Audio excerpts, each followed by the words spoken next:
So first today I'm going to clean up the forks, use a bit of brake cleaner, give them a good clean so when I start taking them apart I won't get any dirt fall into the other sections.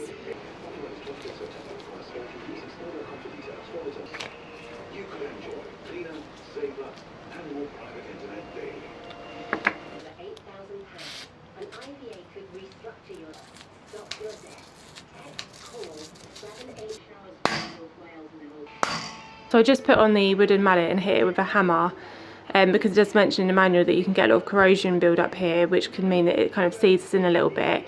So I did that to try and dislodge it, but I'm also going to just put a socket on the floor with a rag over the top, put the fork upside down and then also put pressure on it pushing down, just again to try and dislodge it one more time before my husband helps me remove that circlip.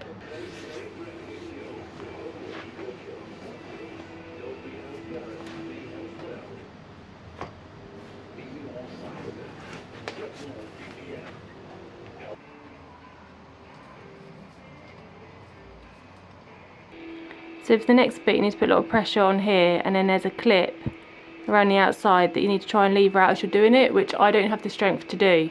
So I'm calling in my husband. Come on!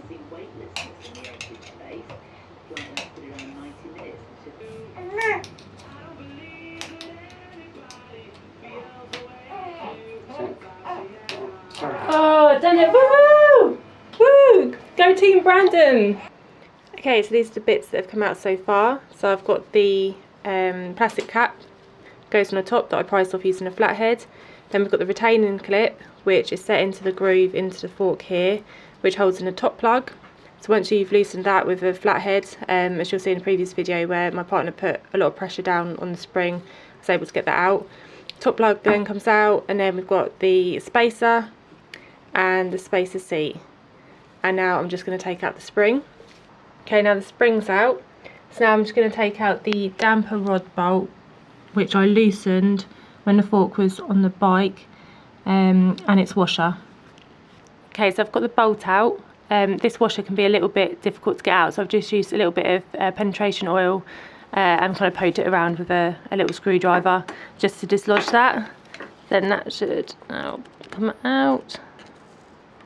Okay, because a new one will need to be installed. And I'm also going to take this out and just soak both these bolts in some brake cleaner. And then once you've done that, the damper rod and the rebound spring will just slide out of the fork.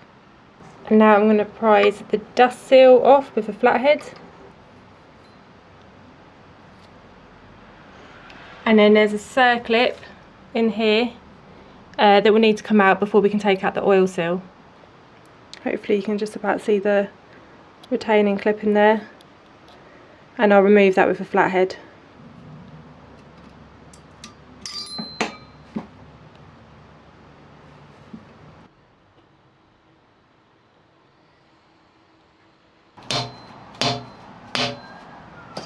Oh, there we go. Okay, so that's the oil seal there, then we've got the washer and we've got the top bush. These three I'm going to slide off, give everything a good clean, dispose of the oil seal. The bottom bush I plan to leave on. I'm going to clean it up, but unless I'm going to replace it, then that's going to remain on the fork.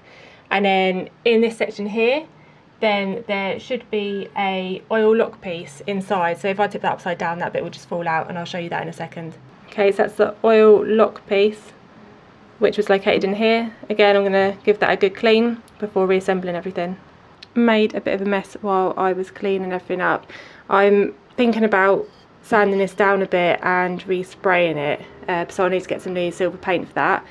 But everything else is looking pretty good, pretty shiny, and ready to be reassembled once the new fork oil seals arrive.